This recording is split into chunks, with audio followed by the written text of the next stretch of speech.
Lorsqu'on parle d'influenceurs, on imagine plutôt des gens qui sont basés à Dubaï et qui travaillent uniquement avec des grandes marques dans le luxe, la cosmétique, etc., etc. Mais savez-vous que les collectivités peuvent aussi travailler avec des influenceurs, ou plutôt des créateurs de contenu ?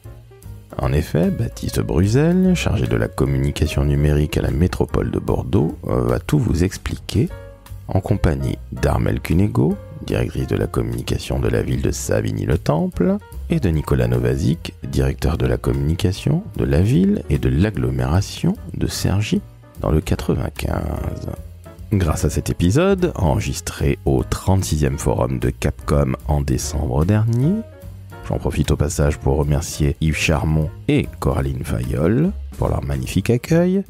Eh bien, grâce à Capcom, vous allez comprendre que oui, les collectivités peuvent travailler avec des influenceurs ou créateurs de contenu, que non, cela ne vous ruine pas, et que oui, encore une fois, il vaut mieux réfléchir avant d'agir.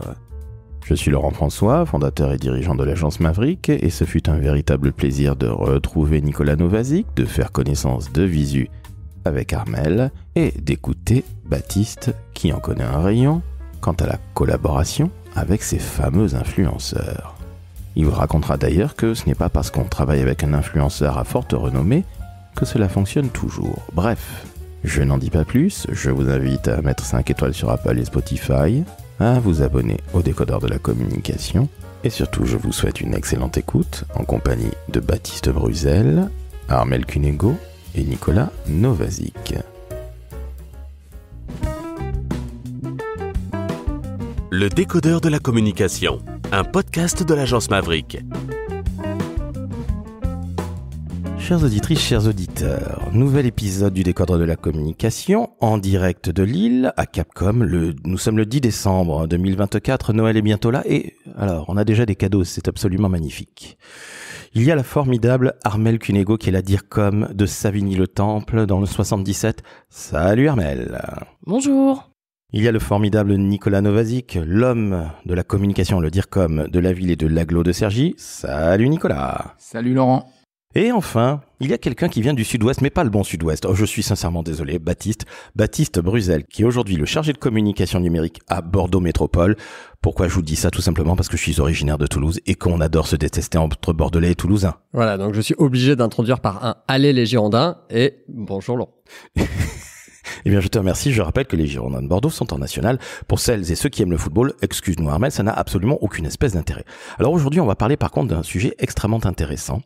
Et je crois que c'est une première dans le décodeur de la com. Parce que, Baptiste, tu as l'habitude de travailler avec des influenceurs à la métropole de Bordeaux. Tu vas nous raconter ces choses absolument incroyables parce que quand on se dit communication publique, on n'imagine pas nécessairement travailler ou collaborer avec des influenceurs. En effet, c'est un sujet qui souvent est abordé, mais rarement concrétisé dans les collectivités.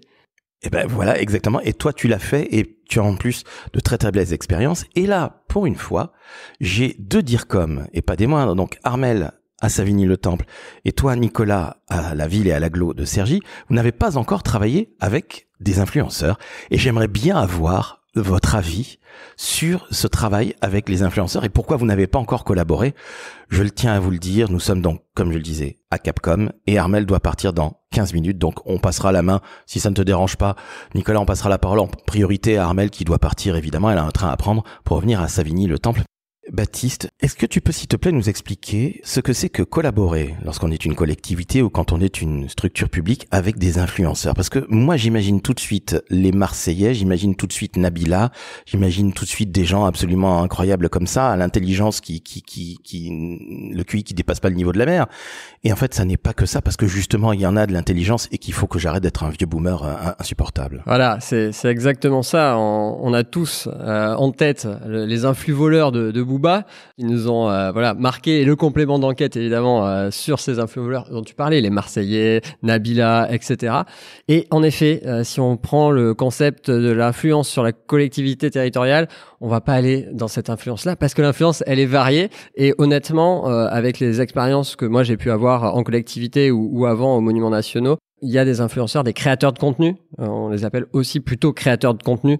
Mais les deux mots peuvent être bons. Et en fait, il y a plein de beaux profils avec lesquels on peut travailler sur des sujets passionnants.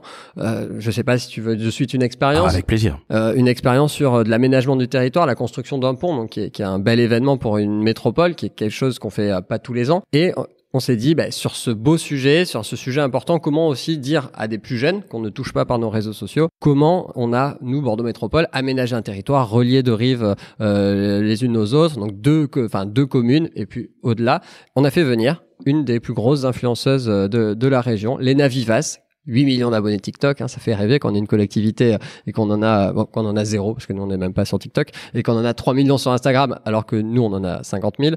Et donc cette personne-là, extrêmement bien suivie, est venue, et donc a fait une petit clip vidéo, super sympa, avec nos éléments de langage, incroyable. Alors, coût 0 €, elle est venue juste par plaisir d'inaugurer ce pont un petit peu dans un premier temps parce que c'était pas encore ouvert au public et en fait grâce à ça on a eu 250 000 vues sur cette vidéo de cette influenceuse là qui parlait aménagement du territoire, mobilité douce, quelque chose normalement elle parle plutôt Pampers parce qu'elle vient d'être maman et elle fait des beaux sujets de maternité mais qui ont pas grand chose à voir et il n'empêche qu'avec le travail mené pour la rechercher et pour trouver une influenceuse locale on s'est dit pourquoi pas. Faut pas se donner de limite. On l'a contactée et elle avait dit OK. Donc au final, vous avez osé.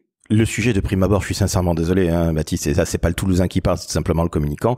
C'est pas franchement ce qu'il y a de plus excitant, même si c'est toujours beau de faire ce fameux bridge, over troubled water, comme chantait Simon et Garfunkel. Mais trêve de plaisanterie, le sujet est pas très excitant de prime abord. Et cette jeune femme, elle fait exploser vos réseaux sociaux, vos vues. Alors, elle fait exploser en tout cas la notoriété de nos missions sur cette thématique-là. On n'a pas gagné d'abonnés. C'est-à-dire que c'est une question qu'on me pose souvent. Les communautés d'influenceurs vont pas suivre parce qu'ils parlent d'un compte de collectivité. Ils vont pas aller le suivre derrière. Parce que une personne qui suit Léna Vivas ou qui suit n'importe quel influenceur, il attend son contenu. Il la suit pour son contenu. Si je disais, pareil, il va voir Bordeaux Métropole, il va être déçu. Moi, à Bordeaux Métropole, mon contenu un peu plus chiant, plus institutionnel. Voilà, faut bien l'avouer. Pour ces gens-là. Pas pour moi, pas pour plein de gens qui nous suivent. La preuve, ils nous suivent. Mais pour ces gens-là, donc c'est pas vraiment recruter de la communauté. En revanche, c'est parler à une cible qu'on ne touche jamais et qui va apprendre ce qu'a fait la métropole pour un pont, alors qu'ils nous auraient jamais suivi, même par un magazine ou autre, ou un article dans Sud-Ouest. Voilà, c'est ça aussi. Ni de près ni de loin, ils ne vous auraient suivi. Alors justement, Armelle, tu me disais en off que Savigny-le-Temple s'intéresse à toucher justement peut-être des gens un tout petit peu plus jeunes dans sa communication. Tu confirmes ? Oui, tout à fait. Dans les projets qu'on prévoit de développer, donc c'est de s'adresser davantage à la cible jeune. Savigny-le-Temple, c'est quand même une ville où on a plus de 50% de notre population qui a moins de 35 ans, qui est composée de beaucoup de familles. Et donc, par rapport à ça, c'est comment s'adresser aux jeunes, qui sont nombreux sur le territoire. Donc, aujourd'hui, on sait qu'on les atteint pas par la communication classique, par nos outils. On envisage l'ouverture, donc tu en parlais d'un compte TikTok, mais est-ce vraiment la solution ou la réponse aux besoins ? Et pour ça serait aussi de s'appuyer sur les influenceurs du territoire. Pourquoi pas ? Pour ça, il faudrait déjà les identifier. Ce serait un travail à faire en interne, en amont, et puis pour après s'appuyer dessus. Moi, j'avais une question. Qu'est-ce que vous lui avez dit pour la convaincre de le faire ? Alors, je pense que la tournure du mail envoyé, donc déjà pour précision, Léna Vivas avec ses 8 millions d'abonnés a un agent, donc c'est une agent pour être précis, qui a répondu. Donc déjà là on se dit, oula, on passe un step niveau influence, on n'est pas sur la personne qui a 3000 abonnés. Ce qui a marché, je pense, je ne saurais jamais précisément, mais c'est le mail que j'ai écrit parce que le mail était très très centré sur sa personne, en fait sur des choses que j'ai apprises à savoir en regardant ses comptes. Et grâce à la stagiaire qu'on avait qui était fan de cette influenceuse que moi je ne connaissais pas, c'est une fracture de génération, mais comme quoi il faut écouter les stagiaires de 20 ans qui ont des bonnes connaissances sur ces influenceurs-là, m'avait dit elle travaille rive droite, elle a travaillé rive droite, donc le côté, tu disais Laurent, un peu chiant du pont, ok, c'est vrai, comme ça, mais elle, ça lui parle, parce que en fait, elle était rive droite, donc un pont qui relie les deux rives, et donc j'ai tourné mon mail comme ça, en lui disant, je sais que venant de rive droite, c'est un aménagement qui va vous parler. Et aussi, j'ai tourné un peu de dérision dans le mail en lui disant c'est une invitation comme vous avez, j'imagine, rarement. Je l'ai de suite dit. Oui, c'est une invitation pour traverser un pont et aller dans les coulisses d'un pont. Les invitations qu'elle a normalement, c'est un beau contrat, un beau devis pour mettre en avant un pot de yaourt ou une salle de sport ou plein d'autres choses qu'elle peut faire, elle, habituellement. Donc, je pense que ce côté un peu pas de côté, un peu décalé du mail, disant OK, en fait, Bordeaux Métropole, ils sont capables d'envoyer un mail un peu ciblé, un peu sympa, qui a pas l'air trop chiant, j'espère. Et je pense que ça a permis de la convaincre. Je saurais jamais si c'est vraiment ça, mais je pense que ça a permis de la convaincre. Il y a de fortes probabilités, étant donné que finalement c'est une usagère, comme tout le monde, ou une usager, bref, c'est tout simplement quelqu'un qui vit dans le territoire et qui, à un moment ou à un autre, se dit, bah oui, c'est peut-être très sympathique, voire très prestige d'être contacté et de manière plutôt cool et sympathique plutôt que avec un madame machin, madame monsieur cordialement. Je trouve ça justement très intéressant. Et Armelle, parce que malheureusement ton temps est compté, malheureusement puisque tu dois rejoindre une autre réunion et je te remercie déjà de ta présence. Est-ce que Armelle, tu as l'intention de travailler, dans les mois à venir avec des influenceurs et si oui, sur quoi? Est-ce que tu te poses la question? Parce qu'il n'y a pas de compte TikTok. Quelque part, on pense toujours compte TikTok avec influenceurs pour toucher des plus jeunes. Mais Baptiste, tu nous dis que non, il y a 0 compte TikTok dans l'immédiat à la métro. Oui, et c'est pas grave. En fait, il y a un influenceur, Léna Vivas, a fait une vidéo sur TikTok en parlant de la métropole. Très bien, même si nous on n'est pas sur TikTok, il y avait aucun souci sur ça. Donc déjà, on est en train de casser le vieux mythe. Ah oui, mais on n'est pas sur TikTok, donc on le fait pas. Tu sais, le côté un peu pleurnicheur du communicant public. Ah mais j'ai peur d'aller sur TikTok. Et le mieux, pour peut-être compléter, c'est laisser la parole. Si on veut, TikTok, ça prend du temps.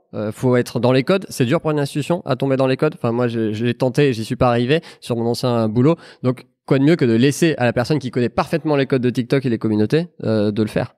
Oui, s'en emparer. Pour parler du territoire, nous, ce qu'on aurait à valoriser par rapport à Savigny-le-Temple, ça serait principalement les services qui sont destinés aux jeunes, voilà, qui puissent en être utilisateurs, usagers, les accueils jeunesse, tout ce qui est le programme d'animation, et aussi d'expliquer l'action publique. Ça, c'est un grand besoin qu'on a. Voilà. Expliquer l'action publique à des jeunes. C'est un grand enjeu. Tu penses à quoi, très concrètement? Je pense sur la pertinence d'aller voter. Voilà, des démarches, des procédures, des choses très concrètes. Ok, donc du pratico-pratique et se faire la voix finalement auprès de cette jeunesse. Oui, tout à fait. Ok, merci beaucoup. Alors, Nicolas, tu n'as pas parlé jusqu'ici. Toi, tu es le DIRCOM de la ville et de l'agglo de Cergy-Pontoise, donc non loin de Savigny-le-Temple, nous sommes en région parisienne. Mais justement, est-ce que Nicolas, toi, tu as déjà réfléchi à ces influenceurs? Parce que je pense qu'à Cergy, comme à Savigny-le-Temple, il y a énormément de jeunes et que quelque part, il faut aussi savoir leur parler au travers peut-être de porte-voix, des gens peut-être plus jeunes et qui vont un peu mieux leur parler. Alors oui, tout à fait. Nous, on y a pensé. On a 50% de la population à Cergy qui a moins de 30 ans. Donc on est un peu comme Savigny, le Temple. Et il faut oser. Il faut qu'on ose. Et comment oser avec des institutions qui sont parfois dans la crainte, où on nous dit parfois « Oula, mais ça va coûter extrêmement cher ». Et tout ce que vient de nous dire Baptiste, qu'une influenceuse, une créatrice de contenu avec des millions de followers qui intervient pour 0 €. Oui, tout n'est pas forcément payant et on a encore des influenceurs et je pense qu'il y en a quand même beaucoup qui ont des valeurs. Et quand le territoire leur est cher, quand ils se retrouvent sur un territoire, quand ils retrouvent des valeurs sur ce qui est porté, ils peuvent intervenir. Et je pense que Baptiste pourra nous donner d'autres exemples encore où il a des gens qui sont intervenus, ils ont dit non mais vous êtes un service public. Ah, alors pour vous c'est gratuit. Et ça, c'est important. Donc il y a encore de très très belles valeurs. Tout le monde n'est pas uniquement intéressé par l'argent parmi les créateurs de contenu parce que finalement on va plutôt les appeler ainsi que des influenceurs qui ont toujours ce côté un peu nabilesque avec Booba qui les tabasse. Mais encore une fois, il faut peut-être un peu se faire violence en tant que communicant qui va travailler avec son élu parce que l'élu, comme tu le dis très justement Nicolas, il a peut-être un petit peu peur que malheureusement il n'ait pas nécessairement les valeurs, que ce soit très cher comme tu le dis ou que globalement les gens comprennent pas. Alors c'est l'élu, mais c'est pas forcément que l'élu. Nous aussi, en tant que DIRCOM, on peut avoir peur que le message nous échappe. Et alors ça, c'est un premier point. Et le deuxième point, ça demande du temps pour que les agents qui travaillent sur ça, les responsables com numérique, les chargés de com numérique, puissent aller les chercher les bons. On va pas faire de l'influence parce que c'est tendance. On va faire de l'influence parce qu'on a un objectif clair et précis. On suit pas de tendance. Nous, on veut toucher une cible qu'on ne touche pas traditionnellement. Et comment on la touche? Et c'est bien par là qu'on peut y aller. On peut aller, parce qu'on parlait de TikTok, mais on peut avoir des influenceurs sur Twitch, sur Snap. Ils sont nombreux les réseaux sociaux sur lesquels on n'est pas forcément présent. Et ça, c'est important aussi de le rappeler, comme le disait Baptiste et comme tu le disais tout à l'heure, Laurent. On n'a pas besoin d'y être. Et justement, nous, ça nous facilite la vie de faire appel à des influenceurs parce que on n'a pas forcément les codes ni le temps d'y consacrer. Et donc, cette relation avec les influenceurs, c'est pour ça qu'on peut faire le parallèle avec les journalistes, elle peut être gagnant-gagnant. C'est-à-dire qu'on gagne autant que les influenceurs peuvent avoir avec cette image institutionnelle qui peut les redorer leur blason. Nous, ce qu'on souhaiterait faire, c'est confier dans le cadre d'ateliers jeunesse les comptes à un groupe, en fait, un groupe de jeunes, dans le cadre d'un atelier qui serait organisé avec des animateurs qui seraient là aussi pour cadrer la commande et pour leur laisser s'exprimer sur les comptes et présenter la ville sous le jour que eux lui attribuent par des lieux dans lesquels ils s'identifient. C'est vraiment les habitants qui parlent aux habitants du territoire et comme ça qui aident à se l'approprier. Et on n'a pas besoin, si on utilise l'influence, je reste avec toi Armel, d'être dans une très très grosse métropole. C'est-à-dire qu'on n'a pas besoin d'avoir un territoire qui est gigantesque. Parce que Savigny-le-Temple, c'est combien d'habitants ? On est sur 30 000 habitants. Voilà, je m'en doutais. Donc on n'est pas obligé de prendre un influenceur uniquement parce qu'on est gros et costaud, si je puis dire. Ah ben non, pas du tout. Ça peut être, je pense, de toute taille. Il s'agit surtout, en fait, c'est l'influenceur auprès de qui il est influent. Et nous, dans notre cible, c'est d'être influent auprès de nos habitants, de nos usagers, voilà, dans un premier lieu. Eh ben, merci beaucoup de rappeler enfin ce bon sens terrien qui est important. C'est qu'on a toujours tendance à croire que influence égale pétrodollar, Dubaï, etc., etc., etc. Armel vient de nous quitter. C'est pour ça que je lui ai donné un peu plus la parole qu'à toi, Nicolas. Mais est-ce que tu peux, s'il te plaît, revenir, Baptiste, justement sur ce que tu as fait de par le passé? Parce que là, tu as parlé de cette Léna du côté de Bordeaux. Alors moi, j'ai pensé à Léna Situation, mais pas nécessairement. Donc, il y a une autre Léna qui cartonne. Eh oui. On va la saluer. On salue Léna Vivas, tout à fait. Eh ben, madame ou mademoiselle Vivas, on vous salue, chère Léna, et j'irai jeter un œil à son TikTok et à son Instagram, 8 millions et 3 millions. Baptiste, tu as travaillé avec un autre influenceur. Ouais. Nota Bene. La star du patrimoine et de l'histoire. Exactement. Alors, si vous ne le connaissez pas, c'est un grand costaud, avec une barbe. Quel âge il a? 35-40 balais? Un type extrêmement sympa, que je suis moi sur YouTube, qui cartonne, je sais pas combien. Je sais pas, mais on est largement dans les centaines de milliers de vues par vidéo, ça c'est certain. Ça fait encore rêver, Nicolas, n'est-ce pas? Tout à fait. Mais un point par rapport à ça, au nombre d'abonnés, parce que souvent on se réfère au nombre d'abonnés. Il y a un point qui est important, on le rappelait tout à l'heure avec Baptiste, c'est l'engagement qu'il y a derrière. Ça sert à rien d'avoir des millions d'abonnés si c'est des abonnés que tu as achetés et qui ont aucun engagement derrière. Ça a peu de sens pour nous, collectivités, pour nous, DIRCOM, d'aller chercher des influenceurs qui ont des millions d'abonnés, mais qui n'ont pas d'engagement. Donc l'engagement prime sur toute autre chose, et je pense que ça, il faut jamais l'oublier. C'est vrai que l'influence, quand on est DIRCOM, dans une municipalité, dans quelques collectivités, que ce soit une institution publique, et même dans une entreprise, on a toujours cette image d'Épinal qui colle à la peau. On se dit que ça va nous ruiner. On se dit qu'on va surtout faire un choix via le nombre d'abonnés, parce que c'est ce qu'il y a de plus facile, ça se voit. Quelque part, c'est facile, hein. C'est comme si on disait il fait 2 mètres, 2 mètres 20 ou 1 mètre 80 ou 1 mètre 50. C'est un peu trop facile. Et comme tu le dis très justement, Nicolas, ce qui compte, c'est l'engagement. Donc c'est pas la peine d'aller contacter quelqu'un qui a 4 millions d'abonnés, quoique, toi Baptiste, 8 millions, 0 euros. Avec beaucoup d'engagement. Exactement. Et puis un investissement et du respect pour son territoire de cette jeune Léna. Donc je dis bravo. Et là encore une fois, c'est l'engagement qui compte. C'est bien d'avoir une belle communauté aussi, tant que faire se peut. Mais en effet, moi j'ai eu des situations, des exemples quand je travaillais au Centre des Monuments Nationaux avec des offices de tourisme qui nous envoyaient, très fiers d'eux, des visites qu'ils avaient pu faire dans les monuments dans certaines régions. En plus, ils nous avaient dit c'est lui qui est venu nous voir. Comme par hasard. Voilà. Donc faites attention quand vous avez ce cas-là. Oui, il a 30 000 abonnés. C'était le plus gros influenceur, entre guillemets, du groupe. Mais en fait, c'était que du bullshit derrière. Que du fake. C'était que du fake, tout simplement. Et ils se sont fait avoir. Et voilà, il n'avait pas payé, mais il avait eu une journée gratuite dans je sais plus quel département avec visites, repas, etc. Alors c'est déjà ça de prix qu'il n'ait pas eu à payer. C'est déjà ça. Mais en fait, c'est finalement quelqu'un qui est venu parader avec, regardez mes 30 000 abonnés. Et comme tu le disais, Nicolas, 0 engagement. Baptiste, tu confirmes. Avant, il en avait 10. Et quand il avait 30 000, il avait toujours 10 ou quasi 0. Donc encore une fois, pour celles et ceux qui nous écoutent, qui sont pas nécessairement les plus jeunes, que ce soit des DIRCOM ou des responsables com, ou tout simplement des gens qui ne sont pas acculturés à tout ce qui est communication sur les réseaux sociaux et à l'influence évidemment, eh bien comprenez que ce n'est pas nécessairement celui qui a entre guillemets le plus gros portefeuille d'abonnés, parce que par un moment c'est juste de la ferme de likes. Qui malheureusement existe pour tous les comptes, même en tant que collectivité, on peut aller acheter des likes et des... Non mais personne fait ça. Nicolas, t'as pas fait ça quand même, hein? Non, non. Ça n'a aucun intérêt en fait. Oh, oui, sans doute Toulouse. Ah mon Dieu, alors écoutez, je le dis encore une fois, je suis face à deux hommes absolument charmants de prime abord, mais un Bordelais et un gars de Cergy qui se met contre un pauvre Toulousain que je suis, c'est une honte absolue. Bon, trêve de plaisanterie, tu le dis encore une fois Nicolas, c'est pas la peine d'aller acheter, et évidemment Baptiste tu le confirmes, vu ce que tu viens de dire, n'allez pas acheter de l'abonné, n'allez pas acheter du like, ça ne sert strictement à rien. Et je le dis, il peut y avoir peut-être certains community managers ou responsables de com digitaux qui, pour se faire peut-être un petit coup de pub ou bien se faire voir dans leur collectivité ou dans leur entreprise ou que ce soit leur organisation, qui vont peut-être mettre un petit billet pour avoir plus de likes et acheter de la ferme de likes. Ne le faites pas parce que c'est vraiment comme une drogue et vous serez très embêtés et en plus vous perdrez toute crédibilité.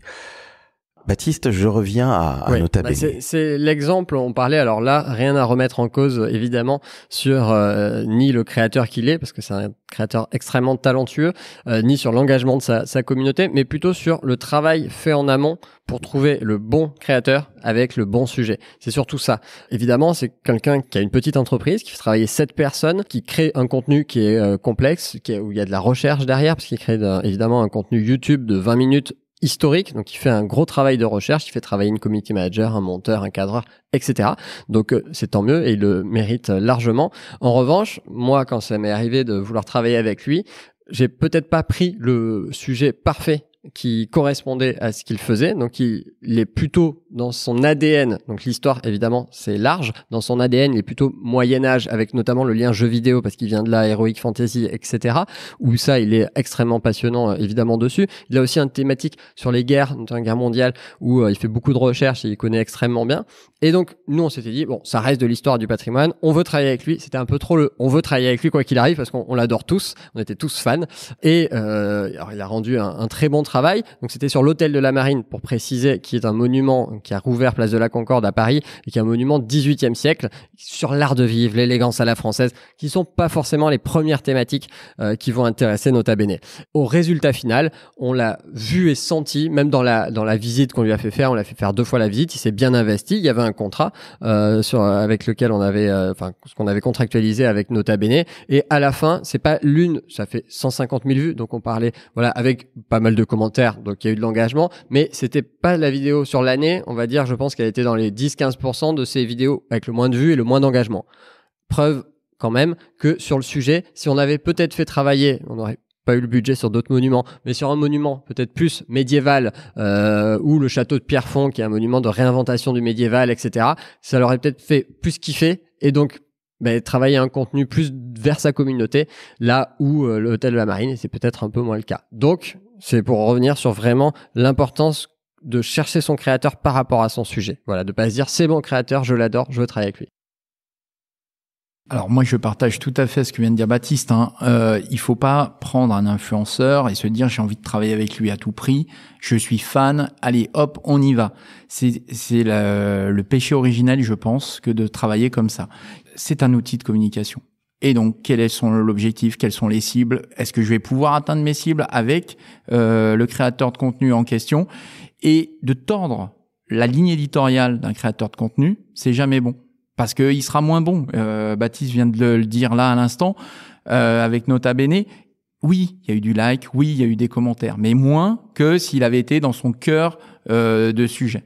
Finalement, Baptiste, et Nicolas, je serais curieux d'avoir ton point de vue peut-être plus en détail, sans pour autant critiquer, mais Baptiste, tu estimes que cette collaboration avec Nota Bene, c'est un échec, c'est mitigé, ou c'est plutôt bien finalement, mais que ça aurait pu être encore plus le kiff s'il avait été plus dans son kiff? Non, honnêtement, c'était mitigé, notamment, Nicolas le disait bien, peut-être cette erreur originelle de se dire vraiment, quoi qu'il arrive, dès qu'on aura un jour un budget plus important pour faire de l'influence, on ira travailler avec lui. C'était peut-être ça le péché originel qui a fait que, au final, c'était mitigé. Là où moi, j'ai fait beaucoup d'expériences à influenceur, à chaque fois, je partais avec quasiment 0 € de budget, un budget qui n'était pas défini au départ pour ça.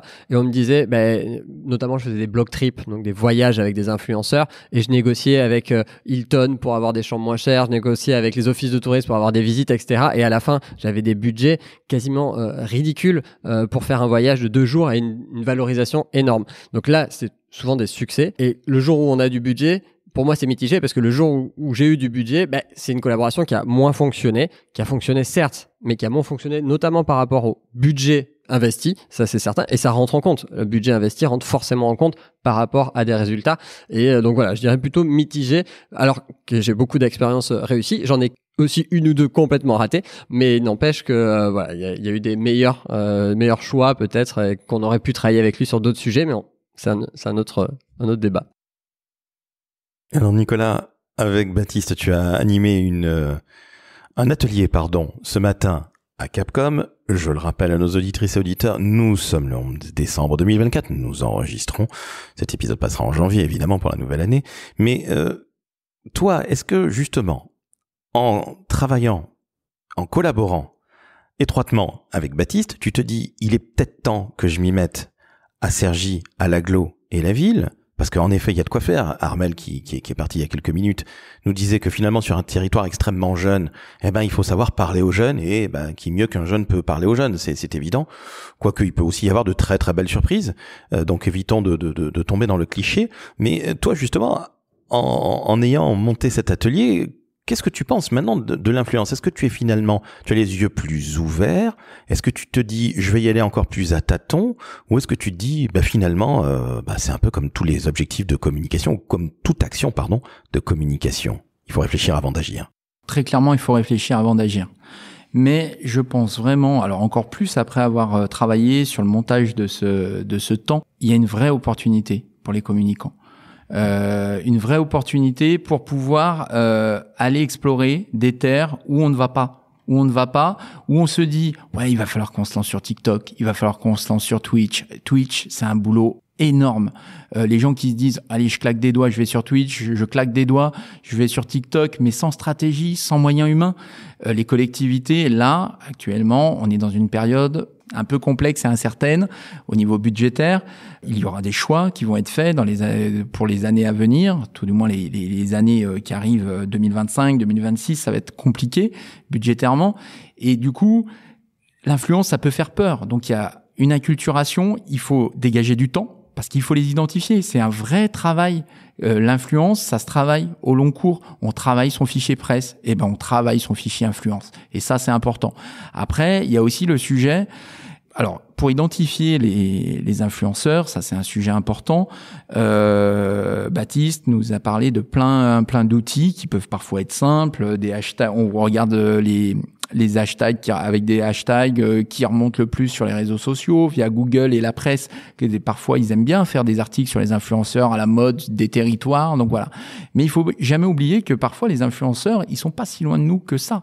C'est-à-dire que dans nos agents aussi, on peut avoir des influenceurs. Cet agent-là qui ramasse les ordures ménagères et qui se filme sur TikTok. Ludovic. J'avais perdu son prénom. Merci à toi de me rappeler son prénom. Il a sa communauté. Et pour sa collectivité, c'est la poule aux œufs d'or pour communiquer sur cette thématique complexe qu'est le déchet. Et lui, il a sa communauté. Il se filme. Voilà. Et dans nos agents, on a des influenceurs. Mais alors après, il faut savoir écouter ses collègues, écouter les stagiaires, écouter les apprentis, écouter la jeune génération, écouter ses enfants. Moi, souvent, mes enfants me parlent de gens que je ne connais même pas. Et ils me disent, si, papa, viens voir avec nous. Et là, on découvre, et c'est pas forcément que des gens qui sont complètement déconnectés des réalités, il y a du contenu intéressant. Donc ce ne sont pas que des gens qui sont à Dubaï, les influenceurs, ou plutôt les créateurs de contenu. Alors, j'avoue que je suis toujours un peu partagé parce que créateur de contenu serait la bonne manière de dire influenceur. Bon, au final, pour moi, c'est exactement similaire. Il y a le côté un peu politiquement correct versus incorrect. Après, il y a ce côté péjoratif sur le terme influenceur. Ouais. Dès que tu dis influenceur, tu penses Dubaï, tu penses Nabila, tu penses voilà. il y a ce côté-là qui alors qu'on avait des exemples tout à l'heure dans les ateliers et qu'on peut réexpliquer rapidement, c'est qu'il y a des influenceurs, tu as raison, c'est la même chose, on peut dire influenceurs, mais il y a des influenceurs en fait qui parlent d'écologie, de gestes du quotidien, comment faire moins de déchets. Une qui s'appelle Victoria, son compte c'est Écolo Imparfaite, qui est un compte vraiment super intéressant parce que c'est pas non voilà, pour être écologiste, il faut faire tout ça, il y a que ça de vrai. Non, on est tous imparfaits dans ces gestes écologiques au quotidien, mais comment petit à petit amener quelques gestes, mieux trier, mieux consommer, etc. Et en fait, c'est des éléments de transition qui sont importants pour nos collectivités, et c'est une influenceuse. Et donc, il y a des influenceuses qui ont des domaines d'intérêt et qui ont un intérêt public, en fait, dans leur création de contenu. Alors justement, Baptiste, c'est ça qu'il faut aussi rappeler aux DIRCOM et aux communicants publics. C'est qu'influenceur, c'est pas uniquement quelqu'un qui est intéressé par l'argent. Tu viens de nous le prouver encore une fois. Léna Vivas, que l'on salue, est venue travailler pour toi pour 0 €, 0 centimes. Donc il y a encore des gens qui ont une conscience et qui sont extrêmement heureux de venir donner un coup de pouce ou un coup de visibilité à leur territoire parce que elles rendent la monnaie de la pièce que le territoire leur a donnée. Et je pense que il y a la question des valeurs qui est importante. On l'a pas encore trop évoqué, mais l'alignement des valeurs de la collectivité, de l'institution avec les créateurs de contenu, elle est quand même importante. Parce que si aujourd'hui, je vais chercher un influenceur, je travaille avec lui, il me fait un bon contenu parce qu'on a dealé ensemble qu'il allait faire tel contenu, voilà. Et que demain, il a des prises de position politiques ou sur des sujets sociétaux qui sont pas en phase avec les valeurs de l'institution, ça peut poser problème parce que rien ne s'efface. Et à l'heure où on est beaucoup à l'IA qui nous évidemment assiste dans beaucoup d'éléments de nos métiers, s'il y a bien un élément, pour la presse évidemment c'est aussi présent, mais dans l'influence, par exemple, l'humain est très très important. L'IA, on va pas dire à l'IA comment tu sens cet influenceur. Est-ce que tu crois que ses valeurs? Non, là il y aura toujours un humain. Léna Vivas, pour prendre l'exemple, j'ai regardé beaucoup de ses vidéos. Et c'est là mon propre choix, c'est là le libre arbitre humain de mon expérience qui s'est dit vas-y, envoie-lui le mail et puis si elle vient et quand c'est le cas, j'ai eu un peu peur, je le cache pas, je me suis dit oula, c'est-à-dire que ça va, vu le nombre de personnes qui la suivent, ça va remonter, faut prévenir le cabinet, leur dire qu'elle est là, etc. Faut pas qu'elle se plante, c'est aussi ma responsabilité derrière. Donc c'est un peu de pression, mais c'est de l'humain en fait qui a fait que au bout d'un moment, je me suis dit ouais, franchement, vu ses contenus, vas-y, invite-la. Et je me suis pas trompé parce que quand elle est venue, une personne incroyablement intéressée, gentille, pas du tout star. Ce qu'on peut souvent croire, on parle des influenceurs à Dubaï, etc. C'est une personne extrêmement simple. Alors que, honnêtement, la stagiaire qui la connaissait était avec moi. Elle la regardait comme nous on regarde, je sais pas à quel joueur de foot, Zidane ou Kylian Mbappé pour les plus jeunes. Mais elle la regardait vraiment comme ça. Donc c'est une star, mais on voyait dans ses valeurs qu'il y avait de la simplicité et de l'intérêt pour cette chose publique en tout cas qui était ce pont. Donc ça a marché pour ça. Mais si on avait passé trop rapidement sur le compte, si ça se trouve, ça aurait pas du tout fonctionné parce que elle aurait pas du tout été dans cet état d'esprit. On arrive à la fin de notre épisode. Vous savez qu'il y a eu une loi sur les influenceurs, qu'aujourd'hui l'administration française est venue s'en mêler, et je trouve que c'est une très bonne chose. Alors peut-être au travers de Booba qui a tabassé tout le monde, les fameux influvoleurs, et on disait que influenceur était un mot très péjoratif versus contre créateur de contenu qui était lui beaucoup plus laudatif et beaucoup plus agréable. Mais justement, Nicolas, toi qui représentes aussi une grosse agglomération et une très belle ville en banlieue parisienne, la ville de l'Essec, je le rappelle, école que je n'ai pas eu la chance de faire, hélas. Eh bien, est-ce que toi, lorsque tu vas te lancer dans l'influence, parce qu'encore une fois, merci encore de l'avoir dit, tu ne t'es pas encore lancé, mais le jour où tu te lances avec les synapses, et non pas juste avec le cœur, la raison sera là. Mais est-ce que toi, tu as l'intention de contracter pour être justement dans les clous de la loi, et puis aussi de ne pas dépenser des 100 et des 1000, parce que c'est de l'argent public, je le rappelle, avec un influenceur ou une influenceuse? Alors oui, tout à fait. Alors, on a une loi qui est intervenue sur le sujet, qui nous oblige à faire apparaître quand on a des collaborations. Donc ça, c'est très important. Donc, il y a rien de secret quand on a des influenceurs qui se saisissent de sujets et qui viennent de leur propre chef sur un territoire pour faire un sujet. Moi, ça m'est déjà arrivé dans ma ville, sur les marchés. On a une influenceuse marché, le marché où on va faire ses courses, qui est venue et qui nous a fait un reportage. On l'a découvert comme ça, d'ailleurs, en voyant dans nos stats remonter une jeune femme avec des stats plutôt fortes sur notre marché, qui est le 3e marché d'Île-de-France en termes de destination. Et on se dit, waouh, c'est qui elle, qu'est-ce qu'elle est venue faire ici, et puis elle présente son marché, elle fait sa petite émission. Donc parfois, nous, on va les chercher, mais parfois ils viennent eux-mêmes et ils nous demandent rien. Donc ça, c'est une première chose. Et après, oui, il faut jamais oublier qu'on est garant des deniers publics. Et c'est des deniers publics qu'on gère. Mais après, pour moi, entre choisir de l'affichage, de la sponsorisation sur certains réseaux sociaux ou de l'influence, tant qu'il y a une stratégie, des objectifs, des cibles, et qu'on sait où on va et qu'on fait une évaluation à la fin, j'allais dire, c'est un canal de communication comme les autres. Donc, il faut pas forcément se dire, ouais, c'est de l'influence, ça va être sale, ou ah là là, voilà. Après, il y a l'acculturation des élus, de la direction générale, parce que Baptiste en dira peut-être un mot, mais sur la contractualisation, jusqu'où on va, en leur disant, nous, il nous faut tant de commentaires. Ça, l'engagement, on ne peut pas contractualiser dessus. Oui, c'est impossible. En effet, il faut. Ça, c'est important parce que les gens, avant de se lancer, se disent si je me lance et que je fais un contrat et donc je mets de l'argent public. Et en effet, c'est une question primordiale avant de se lancer. Il faut que je dise à mon directeur de cabinet on aura 150 000 vues, on aura 155 commentaires, tous positifs. Non, ça, faut pas se leurrer. Ce n'est pas possible. On parlait de respecter de toute façon le créateur. Voilà, il faut pas partir sur cette base-là. Il faut se dire on va demander un nombre de contenus. Et après, réfléchir aussi, ne pas hésiter à aller demander à des collègues quand on reçoit un devis d'un créateur qu'on a trouvé qui va nous faire, je sais pas, je dis au hasard, un article de blog, une story de 10 slides sur un sujet, plus un post Instagram et un post Facebook. Voilà. Et il nous fait un devis. Ne pas hésiter à aller voir des collègues qui ont l'expérience, qui ont déjà travaillé pour aussi voir si le devis, et puis sentir aussi nous-mêmes si le devis nous paraît raisonnable. L'avantage de la contractualisation, c'est qu'en effet, on s'y tient. C'est-à-dire qu'on paye au service fait. C'est un avantage dans le service public. Donc, si un influenceur n'a pas fait le service fait, on ne le paiera pas. Donc, c'est pas le service fait un nombre de vues. Le nombre de vues, si le sujet est bien trouvé, si le créateur est bien trouvé, il viendra tout seul. Le pont Simone Veil avec les Navivas, ça a changé de sa ligne éditoriale, mais on sentait que ça pouvait intéresser. C'est vraiment pas la vidéo qui a eu le moins de vues. Il y a des vidéos qui ont plus de vues, qui sont encore plus centrées sur elle et sa vie, mais c'est vraiment pas la vidéo qui a eu le moins de vues. Donc, contractualiser peut permettre de s'assurer au moins un nombre de contenus. Pas de nombre de vues, pas de nombre d'engagements. Ça, c'est le travail humain en amont qui permet de bien trouver ça. Mais par contre, la contractualisation permet de rassurer. Oui, c'est de l'argent public, mais on se dit, on y va. Comme le disait très justement Nicolas, ça fait partie intégrante d'un plan de communication global, dans le plan de com digital évidemment, mais aussi d'un plan de com global, et ça s'intègre dans un budget. Et moi, aux Monuments Nationaux, c'était devenu, donc j'ai commencé à travailler avec les influenceurs en 2015, et à partir de 2017-2018, à peu près à ce moment-là, on avait toujours dans le budget de la communication digitale, dans notre budget de communication digitale, une partie sponsorisation et une partie influence pour valoriser tel ou tel sujet. Et en com public comme ailleurs, on a le droit à l'erreur. Il faut juste tirer les leçons de ses erreurs. On peut se tromper dans le choix d'un influenceur.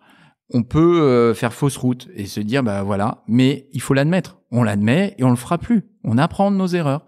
Et donc, c'est ça aussi, le droit à l'erreur. Mais on peut se tromper aussi sur une campagne de sponsorisation. On peut se tromper sur d'autres sujets. Donc, c'est un sujet de communication, un canal de communication, comme les autres, peut-être moins exploré que les autres et qui segmente peut-être un peu plus sur les fantasmes, sur l'envie, voilà, ou sur la méfiance, mais osons. Eh bien écoutez, on va se quitter là-dessus, sincèrement sur cette audace, parce que c'est ce que je dis toujours, les communicants ont besoin de courage, d'audace. Et moi qui dirige une agence de communication, qui ne travaille pas que avec des clients publics, et c'est même une petite partie, c'est à peu près 30% versus 70% de privé, eh bien, je dis toujours à mes clients, et surtout du côté privé, osez un peu plus, ayez un petit peu plus d'audace, parce que sinon on vous remarquera pas et vous perdrez de l'argent bêtement. Et c'est vrai qu'on a droit à l'erreur, on est bien d'accord, parce que tout ne marche pas et puis on n'a pas la martingale, sinon on ferait autre chose, je pense, sincèrement. On jouerait peut-être au casino en gagnant tout le temps et gagnerait un petit peu comme Mbappé, ou pas les gens du FCGB. Bon bref, excuse-moi Baptiste, mais trêve de plaisanterie. Merci messieurs d'avoir été vraiment d'une très grande transparence. On n'a pas parlé de ce qui n'avait pas marché avec tes influenceurs, Baptiste, parce que je pense que tout le monde peut l'imaginer, et puis je préfère donner du positif quelque part. Mais Nicolas, qui n'a pas encore essayé, et Armel, alors qui a dû nous quitter, je le répète encore une fois, donc s'il n'y a que 2 personnes qui me disent merci à la fin, vous aurez compris qu'Armel, eh bien oui, elle a un vrai métier, contrairement à ces messieurs, hein, quand on a 3 messieurs autour de la table, et nous, on papote, alors qu'elle, elle travaille, hein. Et ben voilà, c'est ça la nouvelle génération. Quelle honte pour nous, messieurs. On prend des commissions des influenceurs, c'est pour ça qu'on est là. Exactement. Et évidemment, je t'enverrai ton petit chèque en te remerciant. Nicolas, j'en ferai de même. Non, trêve de plaisanterie. Tu me le remettras à Dubaï. Oui, je te le vire sur ton compte à Dubaï. Et toi, c'est Luxembourg plutôt, si j'ai bien compris. Exactement. Pauvre France, mon Dieu. Bon, trêve de plaisanterie, vous avez compris que l'influence, en effet, c'est un petit peu plus nouveau que faire une affiche, que faire une campagne radio, ou faire des culs de bus, ou tout simplement de la communication digitale.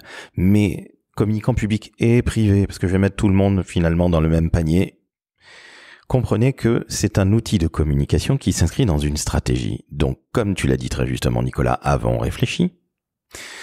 Comme tu nous l'as montré, pas nécessairement par la négative, mais coup-ci coup-ça avec Nota Bene, qui est quelqu'un que j'apprécie énormément, on s'aperçoit que ouais, j'ai envie de travailler avec lui, le coup de cœur, mais la raison fait que on n'aurait peut-être pas dû lui demander, et on a un résultat mitigé. 150 000 vues, hein, moi je signe de suite, hein.